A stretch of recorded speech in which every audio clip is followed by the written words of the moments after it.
Bonjour et bienvenue au journal télévisé du Sapresse. Aujourd'hui, nous allons revenir sur les événements qui ont eu lieu depuis le 20 mars 2023. Côté LSPD, changement d'état-major. Félicitations au lieutenant Velmont pour sa promotion et bon retour à Jacob Kurtzmann, ancien commissaire, qui est lieutenant à présent. Ce lundi, la ville a été particulièrement agitée. Des véhicules étonnants ont été aperçus en train de se faire poursuivre par le LSPD. Les événements ont légèrement débordé vers Legion Square, où le commissaire accompagné de 3 agents a été vu en train de discuter avec un groupe. Des coups de feu ont été entendus dans la zone. D'autres coups de feu ont été entendus plus tard dans d'autres zones. Après minuit, des attaques répétées sur les forces de l'ordre ont eu lieu aux alentours de Mirror Park. Nous avons également eu comme information qu'un suspect a été gravement blessé durant la soirée. Nous n'avons pas plus d'informations quant à la suite des événements. Cependant, suite à cela, la ville qui était en état d'alerte de niveau 2 est passée au niveau 3. Augmentation du prix de l'essence. Comme vous avez pu le constater, les pleins d'essence font un peu mal en ce moment. Le prix est bien augmenté. Sam Ganja a d'ailleurs récolté 65 signatures lundi soir dans sa pétition contre la hausse des prix. C'est avec le plus grand plaisir que je vous annonce la fin des travaux de l'aérodrome de Paleto. Le patron et les employés de la mine se sont exprimés à ce sujet. Pour la petite histoire, la Strada Doru a été créée par le gouverneur Cromwell avec pour mission de mener à bien les chantiers gouvernementaux.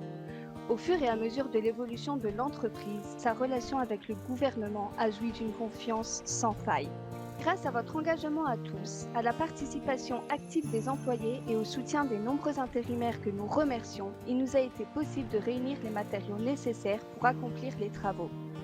Nous avons vu s'élever petit à petit l'aérodrome qui, dorénavant, permettra à nos médecins d'être plus réactifs dans leurs différentes interventions, ainsi qu'à d'autres organismes dans les semaines qui suivent.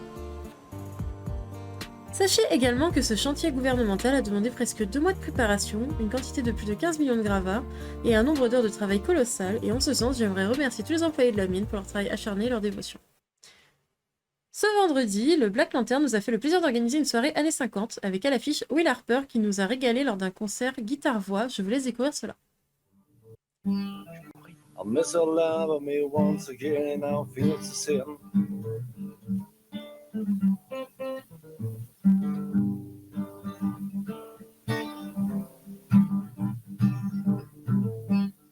We're heard only her sing about her.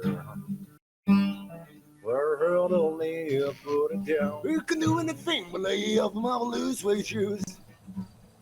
But it's blue suede shoes. Blue suede shoes, yeah. Blue suede shoes, baby. Blue suede shoes. So you can do anything but lay off my blue suede shoes.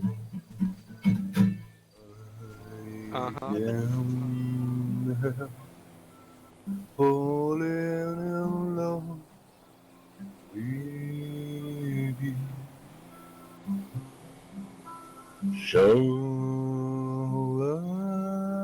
I stay? Would it be a sin if I can help falling in love with you?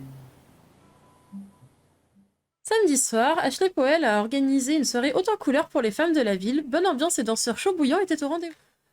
Dimanche, une course de cartes a été organisée par le Cache-Car.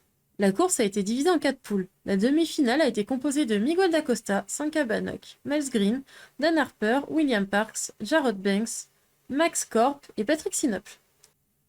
Et les 3 gagnants sont Jarrod Banks, William Parks et Miles Green. Les 3 véhicules à gagner étaient une Dominator, une Buffalo et une Gunplate. Ce soir, une course contre la montre de Gargoyle est organisée à la mine. Samedi, un tournoi de pêche est organisé par l'au-delà. Nous souhaitons vous voir nombreux sur ces 2 événements. Merci à tous pour votre visionnage. Passez une agréable semaine.